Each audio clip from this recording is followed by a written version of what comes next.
মক্কার ইমাম আব্দুর রহমান সুদাইস তিনি দুবাইয়ের অনুষ্ঠানে বসে আছেন, তিনি বক্তব্য রাখলেন। তার বক্তব্যে একজনও ইসলাম কবুল করলেন না। কিন্তু যখন জাকির নায়েক নাড়ি কাটাছেঁড়া করে এই লোকটা দাঁড়ালেন, তখন শত শত ইহুদি দাঁড়াচ্ছে আর কালেমা শাহাদাত পড়ছে। কি হলো? আব্দুর রহমান সুদাইসির মর্যাদা নষ্ট হয়ে গেল? আব্দুর রহমান সুদাইসি জানেন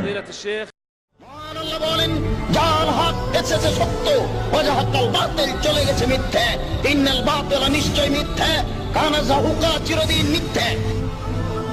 আপনি যদি আরেকজনকে শ্রদ্ধা না করেন, আপনাকে জাতি শ্রদ্ধা করবে না। শ্রদ্ধা করা শিখুন, জালেম হওয়া শিখেন না। মক্কার ইমাম আব্দুর রহমান সুদাইস তিনি দুবাইয়ের অনুষ্ঠানে বসে আছেন, তিনি বক্তব্য রাখলেন। তার বক্তব্যে একজনও ইসলাম কবুল করলেন না। কিন্তু যখন জাকির নায়েক নাড়ি কাটাছেঁড়া করে এই লোকটা দাঁড়ালেন, তখন শত শত ইহুদি দাঁড়াচ্ছে আর কালেমা শাহাদাত পড়ছে। কি হলো? আব্দুর রহমান সুদাইসির মর্যাদা নষ্ট হয়ে গেল? আব্দুর রহমান সুদাইসি জানেন যে আল্লাহ কাকে কোন ইলম দেন, কিভাবে খেদমত নেন, কে জানেন?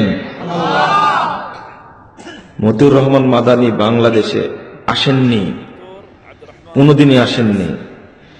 কিন্তু আমরা গোটা বাংলাদেশ যতই দাপট দিয়ে ঘুরে বেড়াই না কেন, আব্দুর রাজ্জাক বিন ইউসুফ, কাজী ইব্রাহিম, শহীদুল্লাহ খান মাদানী, ডক্টর আহমদুল্লাহ ত্রিশালী, ডক্টর মুসলিউদ্দিন, যত বড় পণ্ডিত হোক না কেন, বাংলাদেশের বাঙালিদের কাছে পরিচিত ব্যক্তির নাম মতিউর রহমান মাদানী। স্বীকার করতেই হবে, হিংসা করে 5 পয়সা দাম নাই। ওই দাম মামে বসে থেকে বক্তব্য দেয়, ঘরের মধ্যে বসে থেকে মাইকের সাথে বক্তব্য দেয়। এটার কারণে তার খেদমতটা আল্লাহ এমন ভাবে কবুল করেছেন। আল্লাহু আকবার। আমি ভাবি বাংলাদেশে আসে না, টেকনাফ থেকে তেতুলিয়া পর্যন্ত যেখানে যাই সেখানে লোকটা বলে আমি প্রথম মতিউর রহমান মাদানীর বক্তব্য শুনে পরিবর্তন হয়েছি। কই, আমরা তো বাংলাদেশে আছি। কত ঘুরলাম, চিটাগাং গেলাম, সিলেট গেলাম, ভোলা গেলাম, ফেনী গেলাম, বরিশাল গেলাম, ফরিদপুর গেলাম, শরীয়তপুর গেলাম, বরগুনা গেলাম। কই, আমার কথা তো কেউ বলে না। এক চোট গালি দি একটু মতিউর রহমান মাদানীকে। কি কবুলিয়াত চিনেন না আপনি? এত হিংসা কেন? যত রাগ, যত গজব এখন ডাক্তার জাকির নায়েকের উপরে, ঘরে ঘরে তাওহীদের দুর্গ গড়ে উঠছে শিরক বেদাতের বিরুদ্ধে। এই জন্য হুজুরের পকেট সাফ হয়ে যাচ্ছে, এই জন্য জাকির নায়েককে কাফের ফতোয়া দেওয়া শুরু করেছে। শুনে রাখুন, জাকির নায়েক একটা জিনিস, বহু দূরে, ভারত সরকার তাকে নড়াতে পারেনি। আর আপনি চুটকি টুটকা মানুষ ঘরে বসে থেকে জাকির নায়েকের বিরুদ্ধে করার চেষ্টা করছেন। আপনি জুনাকির আস্ফালন দেখে সূর্য লজ্জা পায়, তাই সূর্য যখন উঠে গেছে তখন জুনাকি বলছে আমার আলোতে সূর্যের আলো লিভিয়ে দিব। এরা হলো জুনাকি, সব বাংলাদেশে ঘুরছে এগুলো। বলছে কি ডাক্তার জাকির নায়েক না জুকার নায়েক, এগুলো সহ্য করা যাবে? আমি বলি যে তুমি 30 বছর যাবত ভাষণ দিচ্ছ, বেনামাজিকে নামাজি বানাতে পারোনি। জাকির নায়েক 3 মিনিটে ইহুদিকে মুসলমান তৈরি করে। আমার লজ্জা হয় না কথা বলতে? চারিদিকে সব জায়গাতে এখন জাকির নায়েকের বিরুদ্ধে আলোচনা চলছে, কিন্তু বউ যে আহলে হাদিস হয়ে বসে আছে হিসাবই করেনি। ঘটনা ঘটছে তো এরকম। একজন মহিলা আমাকে ফোন দিয়েছে, আমি, আমার মেয়ে, আমার ছেলে সবগুলো সহি আকীদা গ্রহণ করেছে, আমার স্বামী হলাম মাজার পূজারী। এখন বলেছে তুমি যদি আকীদা চেঞ্জ না করো তোমাকে তালাক। বিপদে পড়ে গেছে মহিলা। তাহলে ভাবতেই পারেন তালাক দেবে। যে না, কোরআন এবং সহি হাদিস যদি গ্রহণ করতে চান, একমাত্র দেখার মতো টিভি আছে, পিস টিভি, অন্য কিছু নয়। অন্য টিভি দেখতে বলছি না, অন্য টিভি দেখান জায়েজ নয়। সবগুলো বেপরদায় ভর্তি, নারীতে এবং নগ্নতায় ভর্তি একেবারে। আমি এখানে বলছিলাম একটি কথা, বেদাত করলে কয়েকটা অন্যায় হয়, ছোট করে বলে যায়, 1 নম্বর অন্যায়, শরীয়তকে মিথ্যা বলা হয়। শরীয়ত কি পরিপূর্ণ না অসম্পূর্ণ? শরীয়ত পরিপূর্ণ। সূরা মাইদা 3 নম্বর আয়াত, এর মধ্যে কিছু ঢুকানো যাবে না। 2, যে ব্যক্তি বেদাত করবে ওই ব্যক্তির কোন আমল কিয়ামতের মাঠে কবুল হবে না। সহিহ মুসলিম 441 পৃষ্ঠা খুলুন।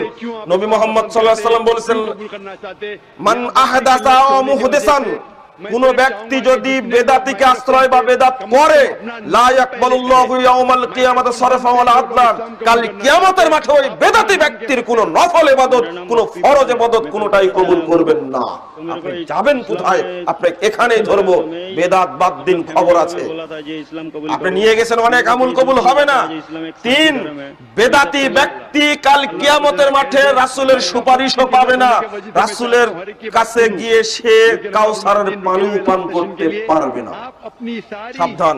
সহিহ বুখারীর 974 পৃষ্ঠা খুলুন। আল্লাহর নবী বলছেন, আমি আগেই চলে যাবে কাউসারের দ্বারে।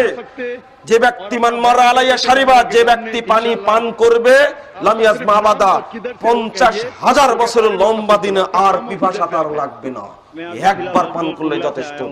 আল্লাহ রাসূল সংবর্ধনা দিবেন আপনাদেরকে সংবর্ধনা দিবেন যদি রাসূলের প্রকৃত অনুসারী হতে চান। যদি বেদাতি হন, আল্লাহ রাসূল বলেছেন পানি পান করাতে থাকবো, সুম্মা ইউহালু বাইনি ওয়া বাইনাহুম, অতঃপর আমার মাঝে তার মাঝে আর সৃষ্টি করে দেওয়া হবে। আমি বলবো, আরে ইন্নাহুম মিন্নি, এরা আমার উম্মত, ওযু করেছে, আযুর অঙ্গুল জল করছে, এরা আমার উম্মত। আল্লাহর নবীকে বলা হবে, ইন্নাকা লা তাদরি মা হাদাসু বাদাক, হে মুহাম্মদ আপনি জানেন না আপনার মৃত্যুর পরে একটা বেদাতি কত আমল করেছে, আপনি জানেন না। আল্লাহ রাসূল রেগে গিয়ে বলবেন, সৌকান লিমান গায়্যারা বাদি, দূর হও যারা আমার মৃত্যুর পরে শরীয়তকে পরিবর্তন করেছো। ধমক দিয়ে আল্লাহ রাসূল বলবেন, অভিশপ্ত তারা অভিশপ্ত, তাদের উপরে গজব নাযিল হোক যারা আমার মৃত্যুর পরে শরীয়ত চেঞ্জ করেছে। এরা কারা? আল্লাহ রাসূল বলেছে, লাইরাদান্না লায়াকুম, ইতিমধ্যেই অনেকগুলো দল চলে আসবে। ফরজ সালাতের পরে বেদাতি মুনাজাত আজ পর্যন্ত ছাড়তে পারিনি আমরা। এই মহব্বতের কারণে নবীর সুন্নাতকে ডুবিয়েছি, আল্লাহর নবীকে মেনে নিতে পারিনি। বন্ধুরা আমার, এই বেদাতের পক্ষে কখনো আপনি জবরদখলি ভাব দেখাবেন না, গলাবাজি করবেন না, অনুরোধ থাকবে। আপনি অন্তত অনুরোধ করি বেদাত থেকে বিরত থাকার চেষ্টা করুন। আল্লাহ আমাদের তৌফিক দান করুন, আল্লাহুম্মা আমিন। আল্লাহ নবী সাল্লাল্লাহু আলাইহি সাল্লাম বললেন, এই ব্যক্তি কাউসারে পানি পান করতে পারবে না, সুপারিশও পাবে না। শেষ ফলাফল কি আপনাদের সেটা মুখস্থ আছে, কুল্লু বিদাতিন দালালা, তারপরে কুল্লু দালালাতিন ফিন্নার। সহিহ মুসলিমের 284 পৃষ্ঠা খুলুন, স্পষ্ট আছে বেদাতি কোথায় যাবে? জাহান্নামে। সহিহ নাসাই 1578 নম্বর হাদিসে ওয়া কুল্লু দালালাতিন ফিন্নার আসছে, বেদাতীরা জাহান্নামে যাবে। অতএব আপনি বেদাতি যেন না হন, এই মর্মে আল্লাহর কাছে পানা চাইবেন, আল্লাহর কাছে পরিত্রাণ চাইবেন, আল্লাহ তুমি বেদাত অন্তর্ভুক্ত করো না। আর যদি আপনি দাপট দেখাতে চান, আজকে প্রোগ্রাম হচ্ছে, প্রোগ্রাম বন্ধ করে দিচ্ছেন, মাঠে থানায় গিয়ে রিপোর্ট দিয়ে প্রোগ্রাম বন্ধ করার চেষ্টা করছেন, মনে রাখবেন একটা বিষয়, ফেরাউনকে দেখে এসেছি বহু পূর্বে, নমরুদকে দেখে এসেছি বহু পূর্বে, আবু জাহালকে দেখে এসেছি বহু পূর্বে। ফেরাউন ধ্বংস হয়েছে, মুসা সম্মানিত হয়েছেন, নমরুদ ধ্বংস হয়েছে, জুতার বাড়িকে পৃথিবী থেকে বিদায় নিয়েছে। ইব্রাহিম আলাইহিস সালাম সম্মানিত হয়েছেন। আবু জাহাল, আবু লাহাব, উতবা, শাইবা, বিশেষ করে আবু জাহালের মতো কুলাঙ্গার দুইটা বাচ্চার হাতে বদরে পন্থে ষাট হয়ে পড়েছিল। মুহাম্মদ সাল্লাল্লাহু আলাইহি ওয়াসাল্লাম সম্মানিত হয়েছেন। আজকেও যদি আপনি আজর মার্কা হন, আজকেও যদি আপনি ফেরাউন মার্কা হন, হুজুরদেরকে বলছি আত্মসমর্পণ করে আপনি শরীয়তের কাছে মাথা নত করুন। খবরদার ফেরাউনি ভাব সৃষ্টি করবেন না। কিসের নেতা, কিসের চেয়ারম্যান, কিসের মেম্বার, কিসের এমপি, কিসের মন্ত্রী, কিসের ডিসি আর কিসের এসপি, কুরআন এবং সুন্নাহর কাছে সবাই সমান। कोई फिजिकल प्रेशर आप अपने दिल से कबूल करना चाहते, दिमाग से, होशो आवाज से? जी हाँ, क्योंकि इस्लाम में जबरदस्ती कबूल कराना गलत है और कबूल करना। ইসলামের শ্রেষ্ঠত্ব শুনতে চাইলে আপনি ডক্টর জাকির নায়েকের একটা আলোচনা শুনেন ভালো করে। উনি তো অনেক কিছুই মুখস্থ করেছেন, যদিও বাংলাদেশের এক শ্রেণীর লোক বলছেন জাকির নায়েক জুকার নায়েক। इसीलिए इस देश में যদিও हर বলছে नागरिक, हर citizen জাকির कोई নায়েক भी मजहब फॉलो करना चाहता है, একটা कर सकता মূর্খ है, মানুষ, अमल কিছু भी कर জানে सकता না। है, उसका प्रचार भी कर सकता है। জাকির নায়েক নাকি ইহুদি খ্রিস্টানদের দোসর, सारी दुनिया में से দালাল। बहुत कम मुल्क है যে জাকিরের বক্তব্য শুনে বর্তমান পৃথিবীতে লক্ষ লক্ষ বিধর্মীরা ইসলাম গ্রহণ করছে, ওই জাকির নায়েক কি ইহুদি খ্রিস্টানদের দোসর হতে পারে, দালাল হতে পারে? আপনারা কতই যে মিথ্যা কথা বলেন সে ব্যাপারে আমরা খুব ভালো করে জানি।